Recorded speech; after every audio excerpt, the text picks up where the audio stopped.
So, welcome to the second session of managerial economics. So, we are on the first module of managerial economics, which talks about the introduction and fundamentals of managerial economics. So, in the previous class, we introduced the concept of economics, basically what is economics, what is managerial economics, how managerial economics is related to other business discipline. Then we discuss about few economic concepts like economic rationality, economic scarcity, three basic questions what the firms addresses and three basic questions what the economy addresses, and then we discuss about the different type of market processes like capitalism, socialism and mixed economy. So, in today's class we will introduce few more concept of economics that what we will be dealing during our course in a different module of managerial economics. So, the first one what we will discuss today is opportunity cost, then we discuss about the profit, then understand the incentive, then marginal and incremental analysis, and finally we discuss that how the model of an economy actually works, or how what are the different flows into the different sector, and practically how the economy works with when there are a number of sectors in the economy. So, starting with opportunity cost, I think in everyday life when it comes to using or discussing about the different cost, we always talk about a fixed cost or a variable cost. So, opportunity cost is somehow different from this fixed cost and the variable cost. So, if you look at in many time we never consider this when you talk about the different cost of production associated with the production of a goods or with the production of the services. Now, how this opportunity cost comes into picture? In last class we are discussing there is always a gap between the wants and the whatever the resources available to satisfy this one. And since there is a gap, all the economic agents, whether it is a consumer, whether it is a producer, whether it is an investor or whether it is a economy as a whole, they has to make a rational choice in all aspects of business, simply because resources are scarce and wants are unlimited. So, since they have to make a choices among all these alternatives, it is necessary for them to choose one alternative among various alternatives. So, how they basically do this choice? They rank all the alternatives on a priority basis, then choose the alternatives which is on the top of the priority list. Resources are scarce, wants are unlimited. So, there are different alternatives to use the resources, and they can choose only one alternative among various alternatives. And how to do that, or what is the process to do that? Basically, the economic agent, they rank all the alternatives on priority basis, then choose the alternatives which is on the top of the priority list. Now, what is the cost associated with this? The cost of this choice is the benefit of the next best alternative foregone, and this is opportunity cost. So, when they are making the choice, any economic agent, when they are making the choice as the first alternative where they are going to use the resources or utilize the resources, now what is the cost associated for the choice of this alternative? The choice of this alternative or the cost of the choice of this alternative is the benefit of the next best alternative foregone, and this is basically the cost what is associated with choosing this alternative is called opportunity cost. So, choice of this alternative implies sacrifice of other alternatives, hence cost of this choice will be evaluated in terms of the sacrifice alternative, or whatever the benefit the economic agent would have been got from the other alternatives, that is the cost associated with this typical choice of alternative. So, the basis is resources are scarce and wants are unlimited. So, any economic agent, they have to make a choice on what they have to utilize the resources, and on that basis they choose one alternative where they will utilize the resources, and the cost associated for choosing that alternative is basically the opportunity cost, and which is generally evaluated in terms of the benefit associated with the other alternatives.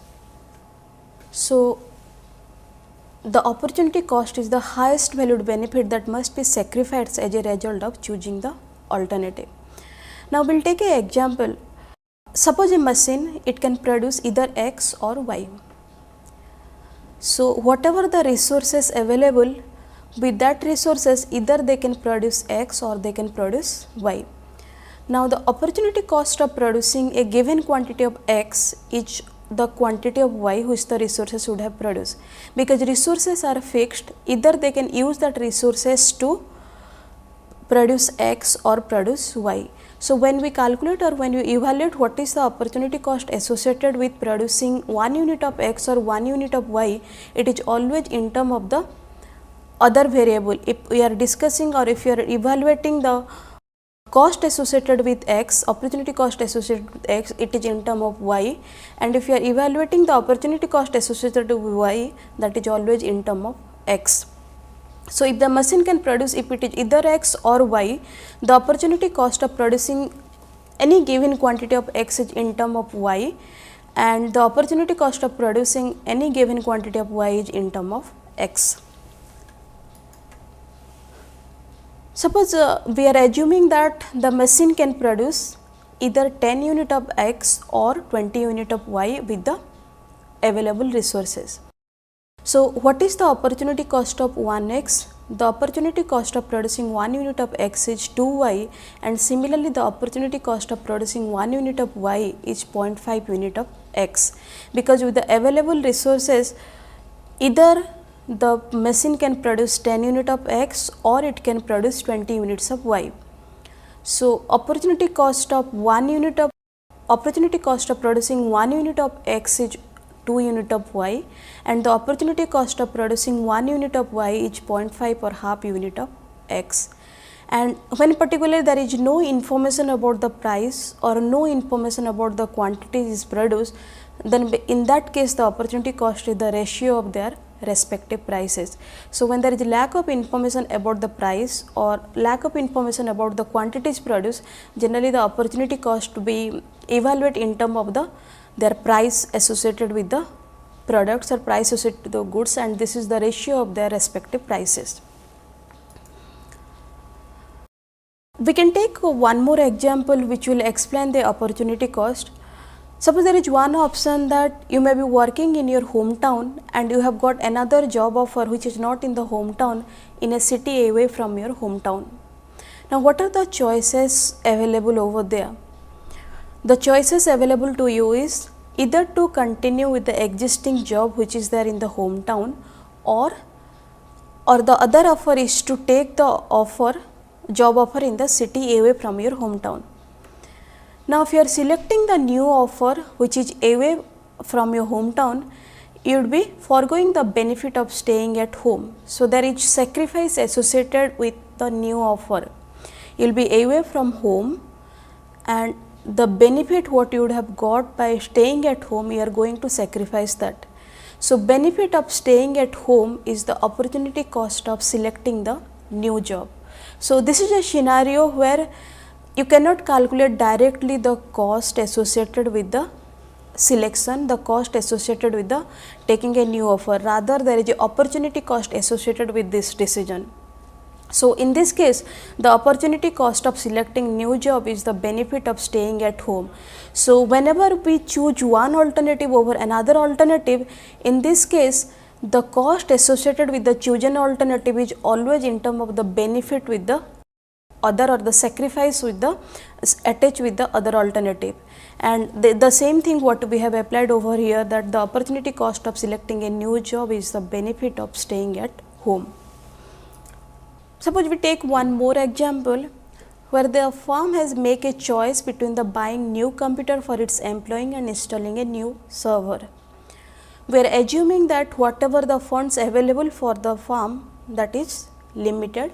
So with the limited fund, either the firm can buy a new computer for its employee or they can install new server.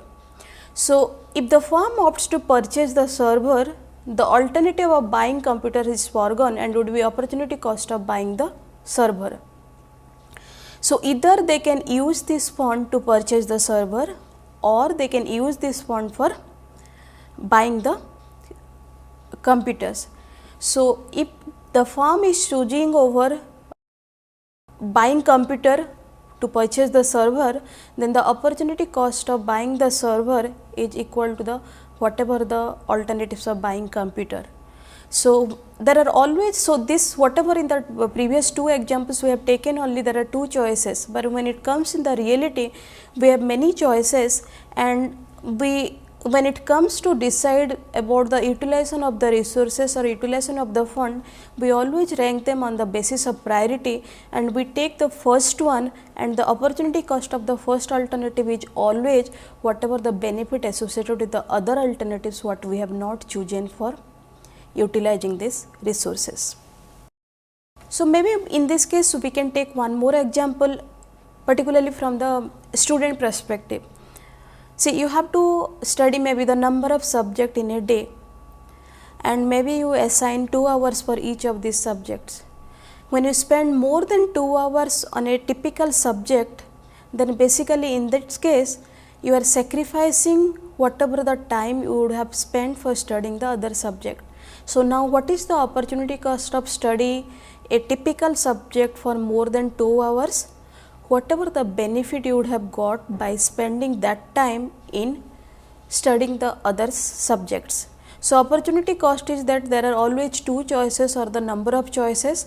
The economic agent has to be rational, and they have to identify which one is the rational decision where they can utilize the resources in order to get the optimal output or in order to get the optimal outcome.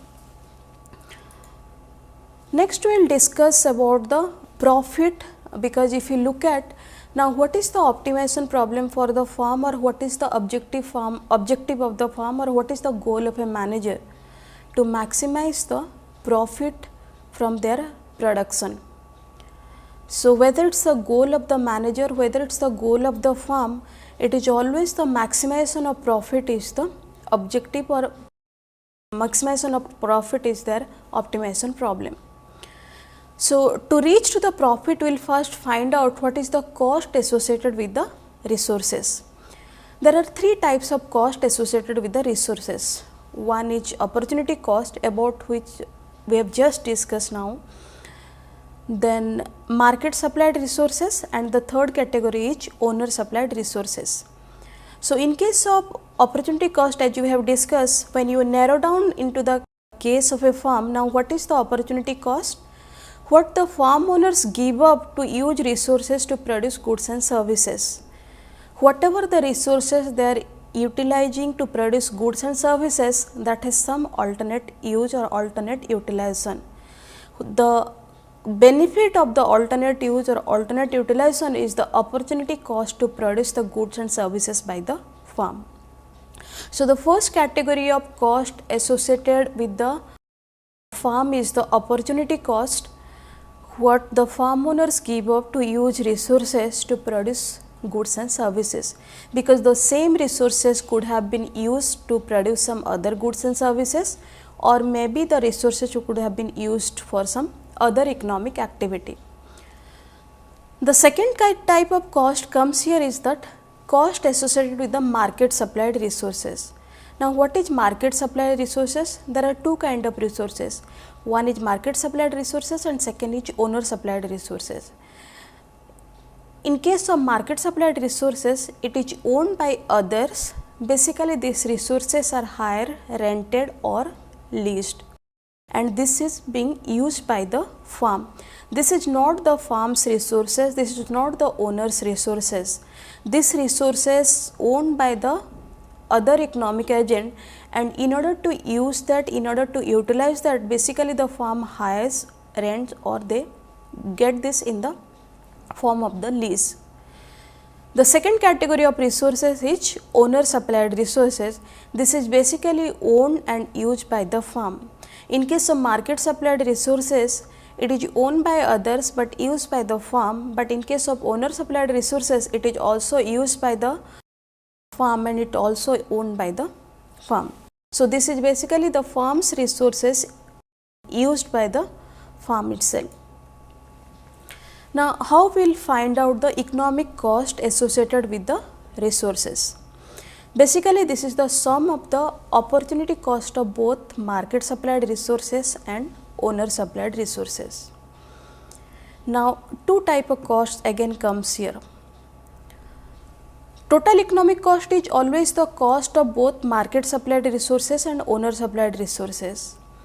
We are saying it opportunity cost because in case of owner supplied resources, this is owned by the farm, and sometimes it may happen that there is no valuation because this is owned by the farm, and there is always a opportunity cost even if there is no direct cost associated with the farm.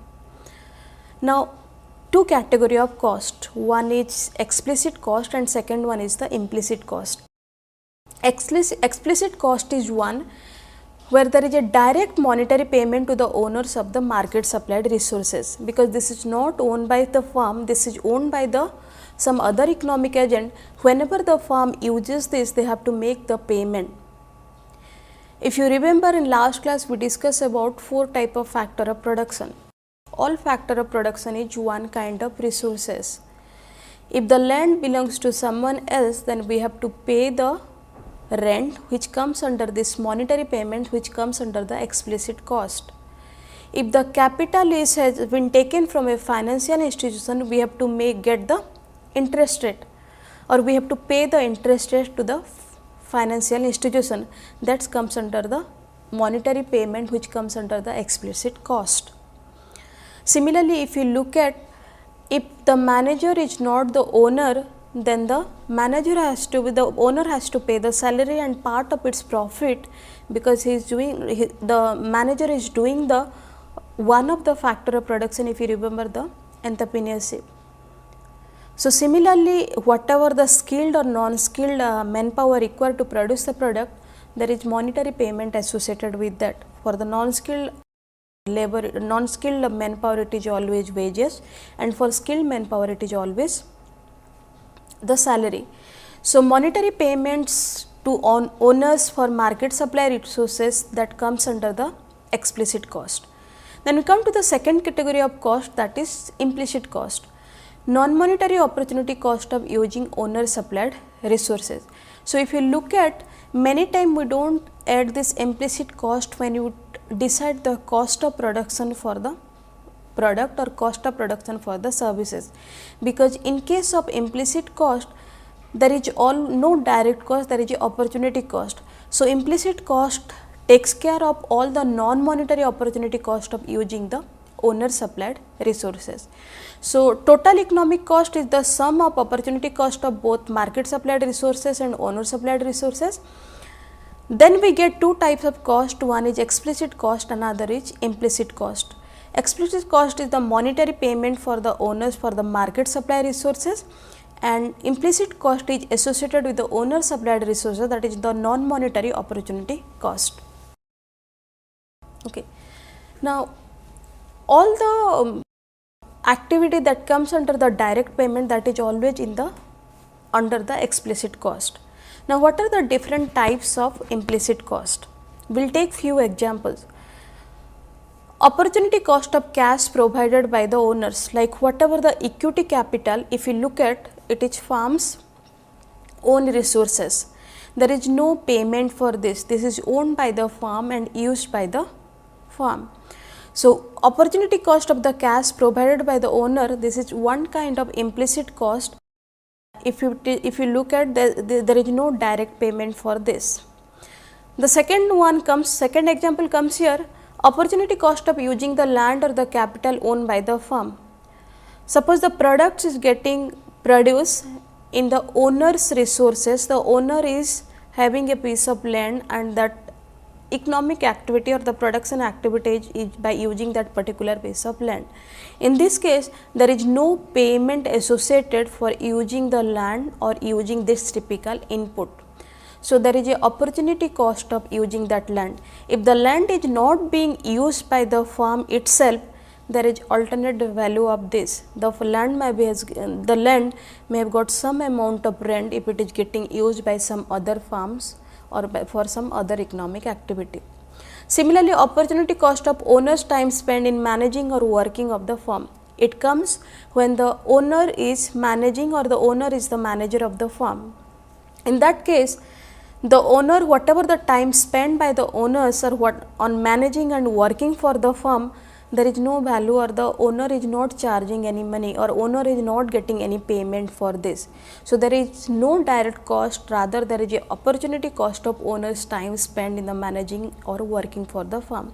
So, these are the type of cost where there is no direct cost, there is opportunity cost, and these are all comes under the implicit cost.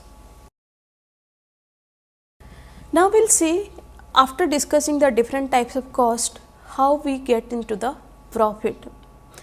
As we know, profit is always revenue minus cost.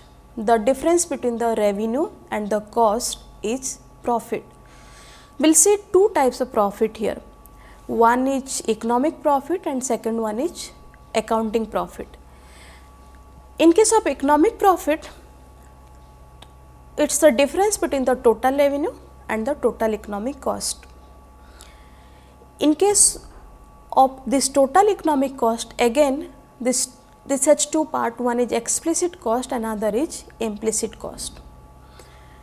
The second kind of profit, accounting profit, it is more straightforward, more general. Here we are not considering the implicit cost, only we are considering the explicit cost. So, accounting profit is the total revenue minus the explicit cost.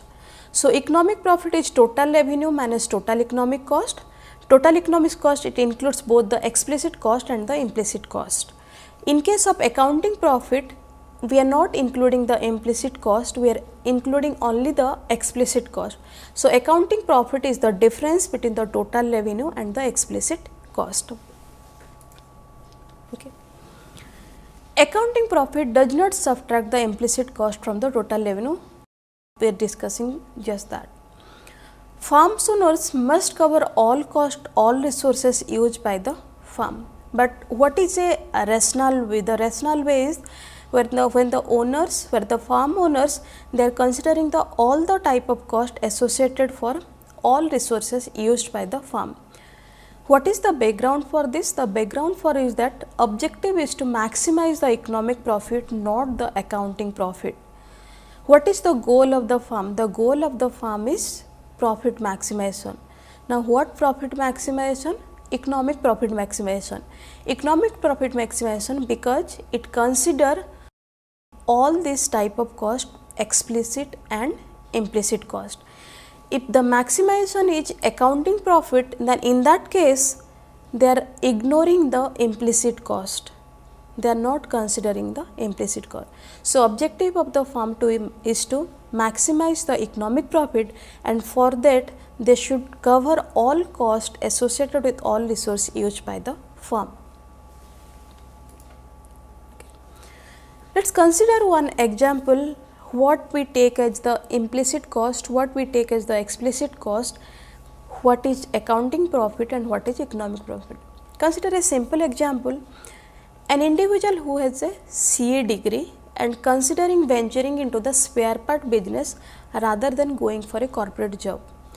So, a typical individual who is having a qualification of CA degree, always the first choice or the first best choice is that if he is getting a job according to his own qualification.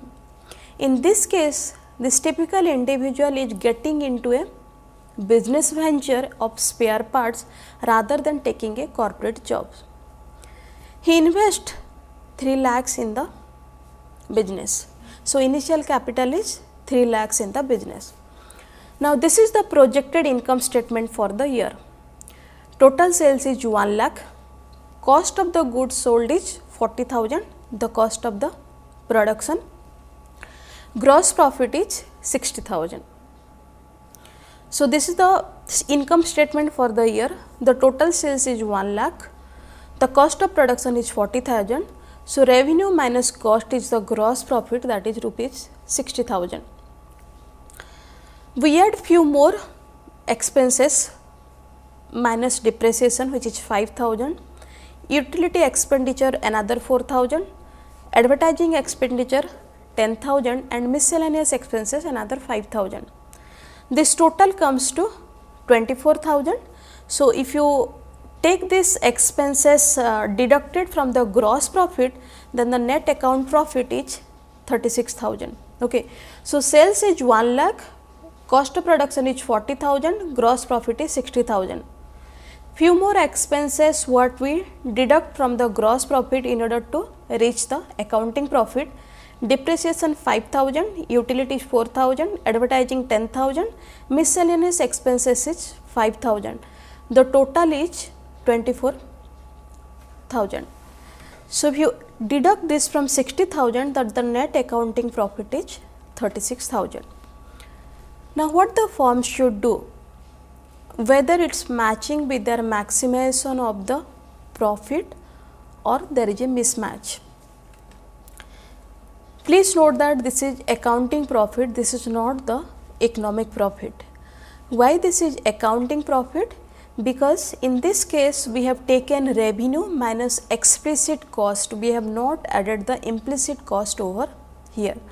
Now, if you add implicit cost over here, then we will see what is economic profit and whether the firm is maximizing the profit or whether it is in the matching with their objective or matching with their goal or not. Now, what is the implicit cost in this case? The owner has invested 3 lakhs in this business. What is the alternate use of this typical 3,000 rupees? If you are putting it in the bank account, paying a 5% interest rate, assuming the interest rate is 5%, if the owner is not investing this in the business, the other use is this money is to keep it in the bank account and get a 5% interest rate. So, assuming this, the investment would return 15,000 annually. So, this is the opportunity cost associated with the owner supplied resources. This owner supplied resources is the capital what is owned by the firm which is getting used for the production of goods and services. Okay. So, it has alternate use, and if it is not getting used in the firm, then it can get a return of 15,000 annually. So, this is one component of the implicit cost, and or maybe this the opportunity cost of having 3 lakhs invested in the spare part business. So, this 15,000 is the part of implicit cost in this case. Okay. Then what is the second implicit cost here? The owner is the manager. So, the second implicit cost is the manager, what is the opportunity cost associated with the manager's times and talent. Now, the individual is holding a CA degree. If he is not into this spare part business, he would have been working in a corporate. And if he is working in a corporate, what is the annual wage return or a CA degree? Maybe that is 50,000 per month. So, the implicit cost of managing the business rather than working on someone else. So, this is the opportunity cost of doing the business rather than a full-time job in the corporate. So, the second implicit cost includes manager times and talent, and this is the cost of managing the business rather than working for someone else or working for the corporate. So, if you add these two implicit costs, now what is the real economic profit? Accounting profit minus return on invested capital plus the foregone wages. These are the two components of implicit cost in this specific case. So, economic profit is 36,000 minus 15,000, what would have been the cost, or the 50,000 is the what would have the salary what the individual would have got by taking a job in the corporate. So, that comes to economic profit comes to minus 29,000. Okay. So, there is a small correction here. In the last case we are saying that this is 50,000 per month, but this is not 50,000 per month, this is 50,000 per a year, because we are considering all other figure in a annual basis. So, this 50,000 would have been the salary per year, and that is why this is the part of the implicit cost. So, now look at the difference between the accounting profit and the economic profit. When we didn't consider the implicit cost, in that case the profit is 36,000. But in order to maximize the profit, one has to add all the cost associated with the resources, and when we added the implicit cost, the economic profit is coming as minus 29,000, which is not as a profit, rather this is a loss for the firm. So, doing this venture, the individual is not generating profit, rather it is incurring loss in the spare business part. So, this is the difference between the accounting profit and the economic profit, and firm has to always focus on the maximization of economic profit rather than the accounting profit. Because rational decision making requires that all relevant costs for both explicit and implicit be recognized, because if you remember all the economic theory, the basis is rationality, and rational decision is all the cost has to be included. So, the concept of economic profit accounts for all costs, therefore is a useful management tool rather than more normally defined concept of economic profit. So, basically if you look at the general understanding is profit is revenue minus cost. Maybe in many cases the implicit cost is not added in the part of cost, and that is the reason when the implicit cost is added, the concept of economic profit is a very useful management tool when it comes to the optimization problem of the firm, or the matching the goal and profit, matching the goal and objective of the firm. Then we will discuss about one more concept associated with managerial economics, that is understanding the incentives, how incentive works and what is the role of incentive in the economy. The architecture of an organization comprises with three, if you look at three pillars. One is distribution of ownership, second one is incentive scheme, and third one is the monitoring system. Our focus is on the incentive scheme. A positive incentive measure is an economical institutional measure designed to encourage the beneficial activity. Always the incentive works in a positive way. If there is incentive, maybe the economic agent put more efforts in order to reach the goal or reach the objective. The main reason that why we are discussing incentive over here, that it has, even though it is promoting the beneficial activity, it also helps to resolve the moral hazards. Now, the moral hazards comes from principal agent problem. Now, what is this principal agent problem? This comes from a managerial theory, and which talks about conflict of interest between manager and owner of the firm. When the owner is not the manager, there is always a conflict of interest between the manager and owner of the firm, because manager are more interested in maximization of their own benefit rather than the maximization of the corporate profit or the firm's benefit. So, their activity goes in that direction, that they maximize their own benefit, maximize their own profit rather than maximizing the firm's profit, and that leads to conflict of interest between the manager and owner of the firm, because owner's focus is always on the maximization of corporate profit rather than the individual profit or the individual benefit. Now, why this conflict comes? Because of the asymmetric information. Now, what is asymmetric information? We take the example, suppose what we generally face in the day to day life. When you are going out for a vacation, basically we always assign the task of ticket booking, hotel booking and other amenities to a tour operator. Why to a tour operator or why to a travel agency? Because we feel that they have more information about the different facility, they have more information about that place, they have more information about the amenities in that place. So, they can give a better facility, they can give a better service rather than doing it on their own. So, in this typical case, if you look at, if you are traveling and all these ticketings and the hotel bookings and the booking for other amenities is done by a travel operator, in this case you are the principal and the travel operator is the agent. In this case, the agent will try to maximize his own benefit when they are doing the action for you or for they are doing the activity for you. And why there is a conflict of interest?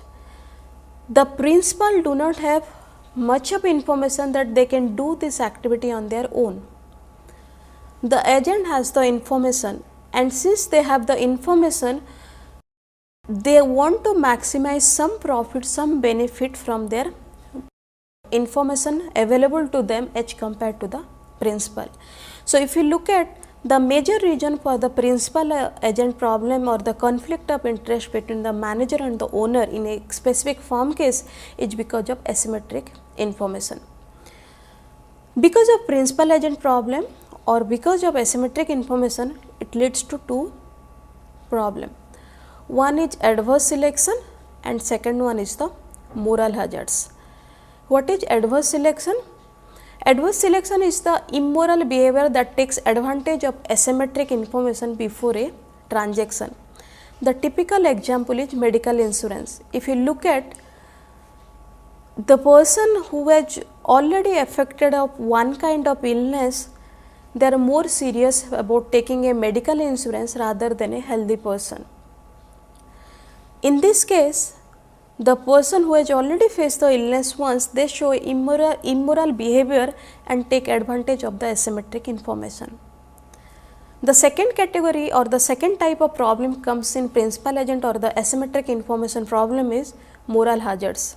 When the behavior of one party may change the detriment of another after a transaction takes place. The typical example is that when the person knows that there is a health insurance associated with a job, they join the job because they know that they are going to get the medical facility after it.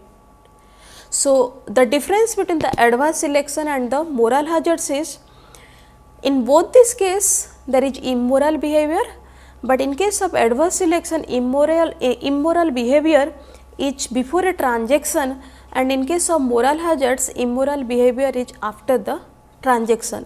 So, this medical insurance, the example of medical insurance we can take in both these cases. One case where the affected person is more serious about the medical insurance than the healthy person, and second, the moral hazards, the typical who has got the job or the person who has the offer of the job, they join the job knowing that there is a health insurance and they will get a medical benefit once they join the job. You can take one more example under moral hazards, which is maybe in a general in nature. For example, the person with insurance against the automobile theft may be less cautious about locking their car because the negative consequence of vehicle thefts are at least partially the responsibility of the insurance company. Your vehicle is insured, so you are less careful or you are less cautious about locking the car, because you know if something goes wrong with your vehicle, if something goes wrong with your car, maybe sometimes the insurance company pays the entire amount and sometimes it is partial amount. So, the whatever the risk that gets shared between another party, and that is the reason you are showing immoral behavior. If there is no insurance, maybe the person will be more careful for the security of their vehicle or security of their car. But since there is a insurance, there is a third party paying for it, they are less careful or they are showing the immoral behavior. This is a typical example of moral hazards that generally comes from the principal agent problems or that generally comes from the asymmetric information. Now, to resolve the moral hazards, incentive comes into picture.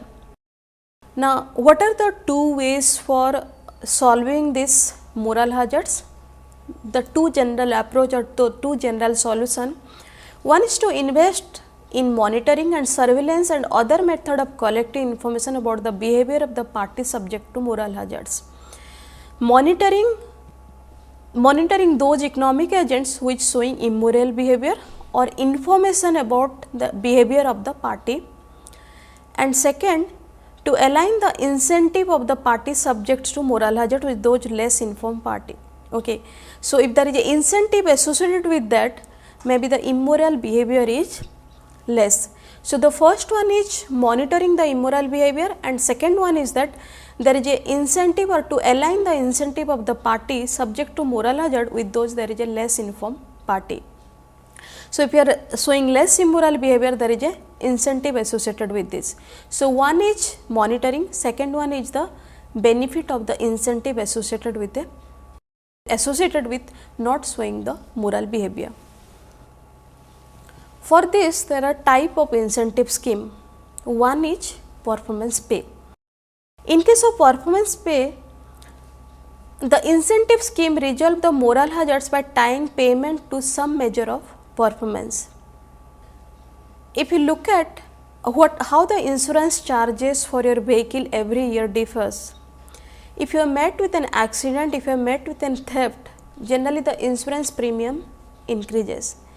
If there is no eventuality happens in the last 1 year, generally the insurance premiums are less.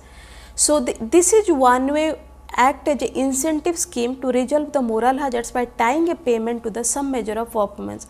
So, this is the incentive because there is no immoral behavior in the last 1 year, you are paying less premium, less insurance premium in this typical premium. So, this scheme depends on a link between the unobservable action and some observable measure of performance. Your action is not observed, but if you are not showing immoral behavior, there is always a incentive link to that, there is always a benefit link to that. The second one is performance quota. There is a minimum standard of performance below which a worker is subject to penalty. The penalty could include deferral of promotion, reduction in pay or even dismissal. Okay. Let us take an example of the salesman. In the previous case, in case of performance pay, if you are taking the example of a salesman, how it works, you can talk about two scenario over here. You are giving 50 rupees to a salesman for the day. The salesman knows that if he is selling 1 unit, 10 unit, 15 unit, 20 unit, 100 unit, he is going to get 50 rupees, not more than that. It is a fixed pay associated with that. There is no incentive for him to show a moral behavior, put more effort so that the sales will increase and even his own personal benefit will increase. So, there is no performance pay, that is fixed pay. The second scenario is the salesman get 2 rupees for each unit what he is selling. Now, in this case how it works, the more he sells, more benefit he is getting. So, this is the way there is a time payments to some measure of performance, and this is a typical example of performance pay where the economic agent has to put more effort in order to get more benefit. So, in one way this works out well for the firm, this works out well for the salesman. They sell more, they get more benefit, they get more incentive, they sell less, they are getting less profit, less incentive. For the firms how it works, if they are paying more, they are paying for each unit of the sale, the salesman would always try to sell more, which will also increase the sales revenue of the firm. So, this second scenario is the example of the performance pay where the performance associated with each unit of the activity, there is a monetary payment for each unit of the activity, and this works well for the economic agent, whether the economic agent is a salesman, whether the economic agent is the firm. Then we will talk about the performance quota. Okay. Suppose there is a firm who is having 10 salesmen. Okay. What is performance quota? There is a quota identified by the firm. Suppose every day they have to at least sell 10 unit of the goods. Now, what is the incentive for the salesman? By any means at least they have to reach 10 units of the, they have to sell 10 units of the goods. If they are not doing that, there is a penalty associated with that. Now, what is the penalty? Maybe it will come as a in case of deferral of promotion because they are not meeting the deadlines, they are not meeting the targets. And if they are not reaching the quota for a longer period of time, sometimes the reduction in pay or even the dismissal may comes as a penalty because they are not able to perform their job properly. Now, how it will work as an incentive? If the quota is 10 units, if they are selling anything above that, if a salesman is selling anything above that, there is an incentive associated with that. This will work positively for both the firm and the salesman. How it works positively for the salesman? After meeting the quota, they will try to sell more because with each unit they are getting more and more benefit. So, quota is the minimum standard of performance, above which they are getting the incentive, below which they are subject to penalty. So, in this case the incentive is to sell more than the quota, get the incentive, and this will also leads to the reduction of the immoral behavior by the salesman, where they will feel that okay, after reaching the quota there is nothing, but if there is an incentive after the reaching the quota, they will work for selling more, which works positive for the firm because it also increases the sales revenue of the firm. This is a cost effective way of inducing the workers to choose the economically efficient level of effort. It is cost effective because it does not reward effort below or above the economically efficient level. It focuses the incentive at the economically efficient level of effort. The third one is relative performance incentive. In some situations, the moral hazard can be resolved in a very natural way without imposing the risk. By gauging the performance on a relative basis, the incentive scheme cancel out the effect of extraneous factor to the extent they affect all workers equally. So, in this case, if you look at, there is a average performance will be decided by the firm. Now, what is the average performance? They will take the performance of all the salesmen in a typical time period, they will find out the average performance. If any workers is doing more than the average performance, then they are getting incentive. If they are not doing more than that, they are just getting the whatever the regular payment associated with their job. In this case, there is some extraneous factor which may affect the worker that goes out because we are taking the average performance of all the salesmen, and this works well because in this case it is not a absolute performance, rather it is a relative performance of all the economic agent, or in a specific case all the salesmen they are working for the firm. So, in incentive there are three type of incentive. One is performance pay, that is per unit incentive for the pay. Second one is performance quota, they have to meet the quota. If they are meeting the quota above, then they are getting a incentive. If they are not meeting the quota, if it is below the quota, then they are getting a penalty. And third one is the relative performance incentive, which says that, like if you look at the performance of all the economic agents is taken in an average level, and there is no extraneous factor is getting influencing the economic agents or influencing the salesmen. Then we will come to a economic concept, that is marginal analysis. This is more crucial because if you look at in managerial economics theory, this marginal analysis comes for our each type of analysis or each type of application. Now, what is marginal analysis? This deals with a unit increase in the cost, revenue or utility. Suppose the variable is cost, suppose the variable is revenue, or suppose the variable is utility.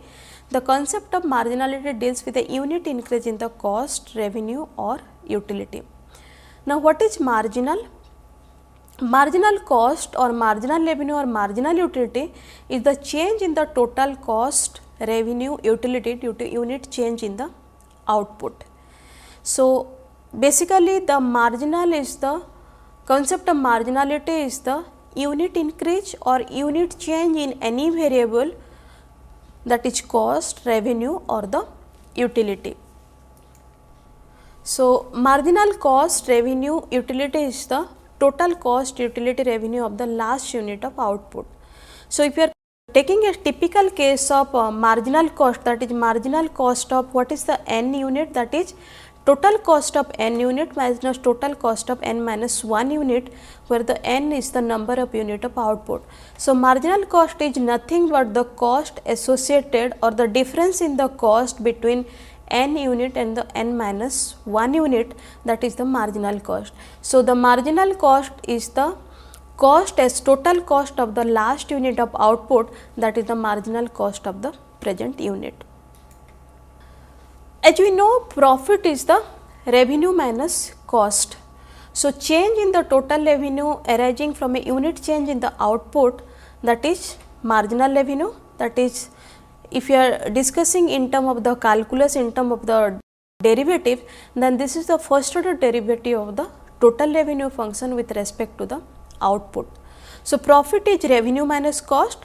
Now, any change in the total revenue arising from a unit change in the output is marginal revenue, and marginal revenue is the derivative, the first order derivative of total revenue with respect to total output. So, the slope or the calculus derivative of the total revenue curves, that gives us the marginal revenue curve. So, geometrically the slope of the total revenue curves gives us the marginal revenue curve. Similarly, what is the change in the total cost? Whatever the change in the total cost arising from a unit change in the output, that is the marginal cost. So, 1 unit change in the output, whatever the cost incurs, that becomes the marginal cost. And geometrically, if you are trying to find out the marginal cost, this is the slope of the total cost curve. So, 3 ways to represent this marginal. One, where this is just the per unit change in the output or the last unit, whatever the revenue cost associated with the last unit of output. Second, mathematically how we can find out the cost between the difference in the total cost between the last unit and the present unit, and geometrically how we can get this marginal cost and marginal revenue. The slope of the total revenue curves gives us the marginal revenue curve, and the slope of the marginal cost curve, so slope of the total cost curve, that gives us the marginal cost curve. So, in the next class we will discuss more about the marginal analysis and incremental analysis, and this is the reference whatever is being followed for this typical session. Thank you.